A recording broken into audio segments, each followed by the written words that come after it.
Hi everyone, welcome or welcome back to another video. In today's video, I'll be sharing with you guys my 2024 favorites. This list consists of clothes, makeup, media, so like TV shows, movies, books, and music. So I compiled this list so you guys can try out some of the things that I loved in 2024 and you guys could try them out in 2025. The things mentioned on this list, I tried to kind of specifically target 2024, so things that might have released in 2024 or things that I just obviously was obsessed with in 2024. So yeah, let's get started. So the first section I'm going to be talking about is clothes. One of the things that I was obsessed with this past year was my brown leather jacket, as you see. I believe I thrifted this jacket in the summer, so like July, June-ish. I became obsessed with it. It's my absolute favorite. As you see, it is an oversized jacket. It's from the brand Bernini Beverly Hills. And I searched this up and this was like apparently like some luxury brand or something, which I was like very lucky to just stumble upon one day. Yeah, just a very pretty brown leather jacket. And I've always wanted a leather jacket for like years. I've been like looking for like a good leather jacket. Specifically thrifting because one, buying a leather jacket, if you don't know, it's kind of like expensive. They could be like hundreds of dollars. So that was one of the reasons. But the other reason is just like sustainability wise. I just kind of wanted to purchase secondhand because I know leather is a good material and can last a long time. So something that I wanted to like own, but I just wanted to buy secondhand rather than buying and spending hundreds on some other leather jacket. I also love it because there's like a ton of like pockets, like there's huge pockets in it and I could just like actually store a bunch of things in like the inner pockets of it, and that's one of the things that I do really love about it. And also just like my style, I just think this brown leather jacket really suits my personal style, and so I basically try to wear it as much as possible without being like such a super outfit repeater, but like it's cute, so I'm gonna wear it. And I actually found myself wearing it a lot, especially like in December, and I used it a lot and it was very comfortable. Also what I like about it is that I don't know if it's the leather material itself or like because it's kind of oversized on me. It really does a good job at keeping me warm, I think. And when I wear it out, like people are surprised that I'm not cold. It really does the job and I love it. Stylish and cute. Okay, so the next and final clothing piece that I found myself obsessed with in 2024 are these Hollister jeans. So I actually bought them again like August, July-ish, so summertime. And I also featured this in my back to school shopping haul. They're from Hollister, they're low-waisted and baggy, which like normally I'm not a big fan of low-waisted when wearing these. I don't wear like crop tops or like other shorter shirts, but especially like longer tops, sweaters and other things. And I just really love them. I love the style, I love the fit of it, I love the bagginess. So yeah, if you're looking to buy some comfortable jeans, I would recommend these. So next we're going on to makeup. So the first product that I wanted to mention was this Tower 28 blush. If you've seen any of my other videos, you'll know this is my daily blush. I wear this a ton. I always like use it. It's in the shade Dream Hour and I just think it is super cute. Like when I first saw it in store, because how I came across this blush, like it wasn't like a recommendation, it was just something that I saw in store while I was shopping. And at first, like this blush, like it was very bright. It's kind of jarring at first, and like especially like you wouldn't think it would fit me personally because it's just very bright and like maybe somebody with a more cooler tone. But surprisingly, I don't think it does. I think it's a really nice, pretty shade of pink. I was between this one and another darker one that the employee recommended because she said that it would fit my skin tone, but I kind of took a bit of a gamble and instead I bought this one because I was intrigued of the color and I was looking for a bit more of a pinky blush, and I really do think this one does the job. I think it is a very pretty pink. If you put a bit of product on, it really does give you that kind of cute look, and I do like it. I would recommend it. The next product that I have up is this Tower 28 lip gloss. As you could see, it's like almost out. I have two of these in the same shade, and as you can see, I really love it because they're like all out. This Tower 28 lip gloss is specifically in the shade Pistachio, and as you saw, I've had two of these and I'm thinking of buying a third one just because I really love the color of it. I've been looking for a good like tinted lip gloss for a while, and that's when I stumbled on this Tower 28 one. It's very lightweight, I think. I don't think it's super sticky because I had a few lip glosses in the past I kind of feel like sticky on the lips, and that's not something I'm a big fan of. But I think this provides like a nice glow and tint to the lips. I just love the color of this. I think it's like a super pretty shade on my skin tone specifically. I've gotten my mom hooked on these as well. She's bought a couple of these lip glosses in different shades. So it's just not me approved, it's also my mom approved, just so you know. And that's why I would recommend this. If not in this pistachio shade, also other colors I think are nice. And then lastly in the makeup section is this Too Faced mascara. As you see, I have it in the travel size container. That is just because when I first bought this, I wasn't super sure if I'd like it, and I did end up liking it, so I will be purchasing it in a bigger size. But this is just all that I have now, and it has lasted me a while. And I think this mascara is also good at keeping my lashes up while not running or anything throughout the day, and I think it's pretty good. No raccoon eyes at all since I've used this mascara. But if you're someone like me who does light coats of mascara, I think this mascara does a great job at holding your lashes while not running or doing anything, and although maybe a bit pricier, I do think it's worth it. So next up what we have are TV shows and movies. So originally I was gonna have like two different sections, like TV shows and movies. But after like upon further reflection, I did not watch a lot of movies this year, or like not any that I could really remember. So first off, we're gonna start with like genuinely like one of my favorites, I think possibly like favorite TV shows of all time that I watched this year, and that was Money Heist. If you don't know Money Heist, I don't know how you haven't. Very popular Netflix show set in Spain. It's a Spanish show, and basically this group of like criminals decided to plan a heist on a bank, and that's basically it. That is the central story, and like obviously things happen in the bank, and it's super good. I know it came out like years ago, and I'm super late to the obsession of the show. It's really iconic. Like their whole suits are like very famous, and it's just like I knew of the show, but I just never looked into it. Like I had no interest in watching it until probably I think July, August is when I started watching it. But like generally I do like this type of shows. One of my favorite books of all times is Six of Crows, if you know it, and it's basically like the same plot, like a group of criminals plan to heist on a bank. Like that is it. So finding that in like TV show form was so crazy, and like I was obsessed with it. It was so good, and you just really grow attached to the characters. You fall for like how great the plan is, like the brilliance of it. It's like so like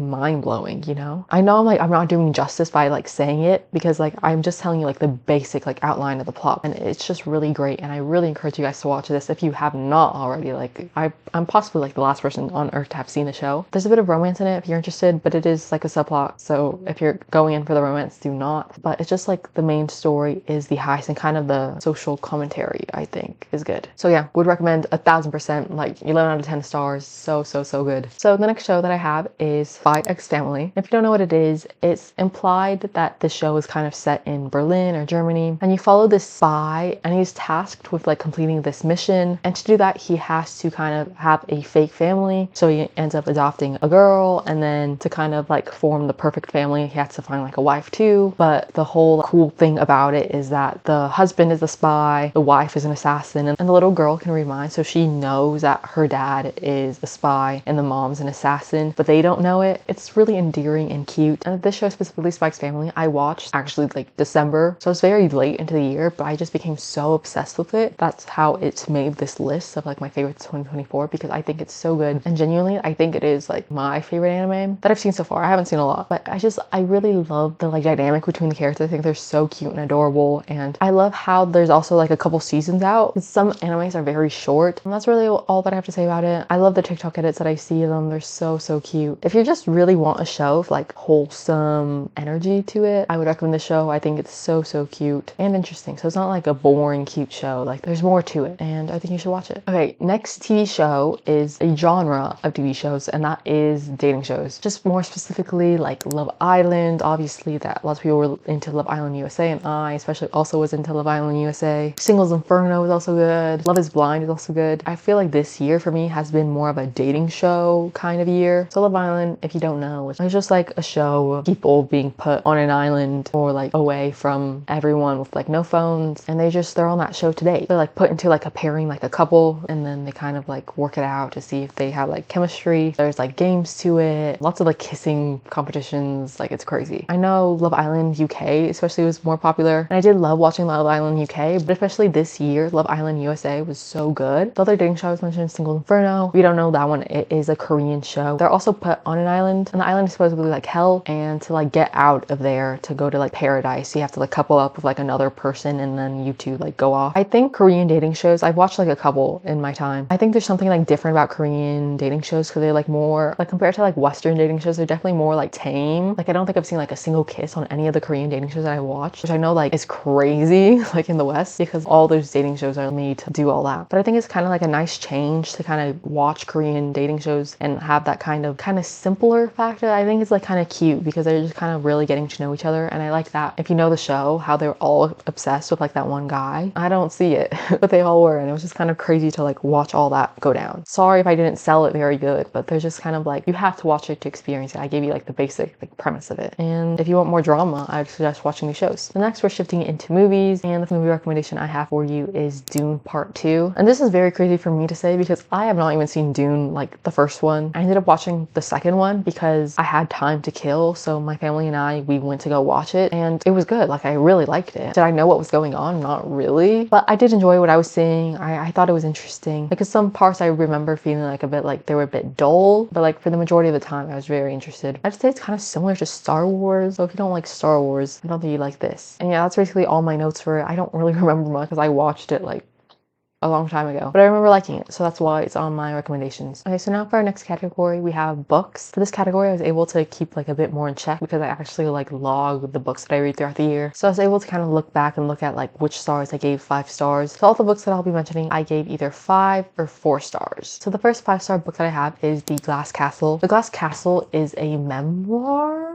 So you follow this woman who just retells her life because she lived like a very interesting life. She was moving around a lot. Her family, they weren't very rich. There's also some like crazy stories in the book. The narrator's experience with her parents wasn't the best. There's just some stories that were like really like crazy to read. I'll tell you this one part of the story because it was like towards the beginning of it, so it's not much of a spoiler, but like there's this part of the story where like the author of the book was with her family and they were like driving and they had their like pets with them. I believe it was a dog. I think they only had a dog, and then like one of the parents threw the dog out the window like as the car was moving. Like, that was like such a crazy thing to read about, and that kind of sets the tone for the rest of the book, and just kind of living a kind of unstable life a lot of the time. It's just kind of like a life that I just couldn't imagine myself living, so reading about it was enlightening. And especially this book, it was my first like memoir that I've read, so it really like had a lasting impact on my brain. It was so interesting. If you're not typically into that genre of book, I get it, but like I would also recommend you read this book because I think it is interesting. I just think you should try it out. I do recommend it. Super good. Okay, next up what I have is Yellowface. I thought the plot of it was really intriguing to me. So just like reading what the plot was beforehand, I thought the book was really interesting, and also while reading it, I was just super intrigued all the time. Like I couldn't put the book down. If you don't know what it is, it's about this white author who she just happens to witness her Asian best friend just die. It was an accident. She just saw her die. And this author best friend was like super popular, like she was like renowned. And the main girl, the narrator, was super jealous of her. So after the best friend died, the narrator stole the book that her best friend was working on and published it as her own, and it became super popular. The plot is like really intriguing. After like she steals it, she publishes it, and she becomes very successful from it. I just thought that the topics they talked about were like super interesting. Just like people faking being a different race. It was so weird to be like inside her head because like obviously as an outsider you're reading like her thoughts, and she's like totally wrong in like, I wouldn't say all cases, but like most of the time, like the things that she thought and like said to like kind of justify her actions were crazy. I liked kind of being in that mind for like a second. It was really interesting. Yeah, I'd recommend this book if you're kind of intrigued in that topic and like the discussions around that. The last book that we have is We Were Villains. This book is kind of a dark academia if you're interested in that kind of genre of book. I know there's a lot of similarities to The Secret History I read, and that's why I initially picked up the book, because I did really like The Secret History. And If We Were Villains is definitely like in the same realm of that, basically. Kind of like the same plot, honestly, but just a bit different. How the main group of people we follow, they're drama students, and you kind of follow them as they rehearse this play, they practice it, or multiple plays throughout, because you know they're theater or drama students, so that's what they do. And then while they're doing this, one of the people in their group dies, and you just kind of follow that, like who killed him, like what happened to him. Yeah, it was good. I did like it. If you like The Secret History and you read it, you definitely like this. It's basically like the same thing, the same genre, just like a bit different. I like the characters as well. I thought they were interesting. The kind of dynamics between them was interesting to read about, and just like how the story was told was also interesting, because like, or I believe the story starts with like the investigator and like them working kind of backwards to see who killed him, as like one of the characters in the group kind of retells what happens. And yeah, that's basically all that I have to say about it. And I would recommend this book. They're kind of all different genres that I've just listed. Just pick the book you think best kind of resonates with your personal reading style and read it, because these are all very good. Okay, now on to our last and final topic,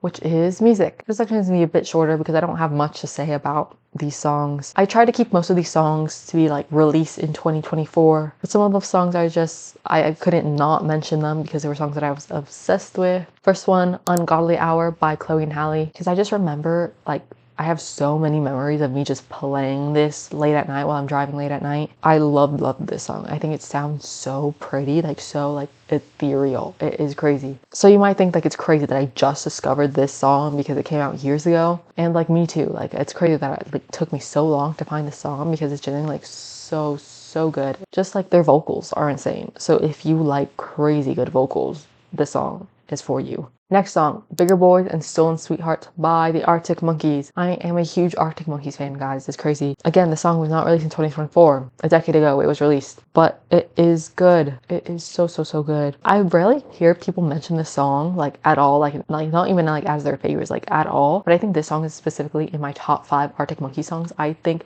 this song, there's something about it that's so good. Like, the lyricism, too, is so good. Okay, next song, we're going into release in 2024. First recommendation, Moonstruck by Enhypen, K-pop group if you don't know. What I love about the song is the vocals. The vocals are like so pretty, and specifically like Jay's part in the beginning of the song, like his first like lines there are so good. Like I'm so obsessed with them. Yeah, next one, Woke Up by XG. That was also a song that I was super obsessed with. A rap song. Just these like 7 girls just really like rapping and doing so good at it. Next song, Crazy, The Seraphim. I know it got super popular because it was in Marvel Rivals, but I think it deserves more success. It is so good. I just love it so much. Like all the girls are girly and girly, like so true. Such a fun song. It really gets me like super excited. Next song, Beaches by Bibadooey. This song has definitely grown on me. Like I think out of like all the songs on this list, this song was like the most kind of surprising because when I first listened to it, I wasn't like super like ecstatic about it because there's other songs in the album that I just preferred more. But this song has really grown on me, and I think I just love the feel of it. I love the instruments. Her voice is also really pretty. Next one is an album, The Tortured Poets Department by Taylor Swift. I am a fan of Taylor Swift's music. Specific album highlights if you want specific recommendations. So Long London, LOML, The Black Dog. I love sad songs, so of course I would love this album. I do have the vinyl over there. I don't have a record player, but I have the vinyl. Okay, next song, Angel of My Dreams, Jade. But specifically the like slow, sad version, especially like the live performance if you've seen it. It's so good. The original Angel of My Dreams is like very much like hyper pop, very like all out there. That's also good, but I do love the slower down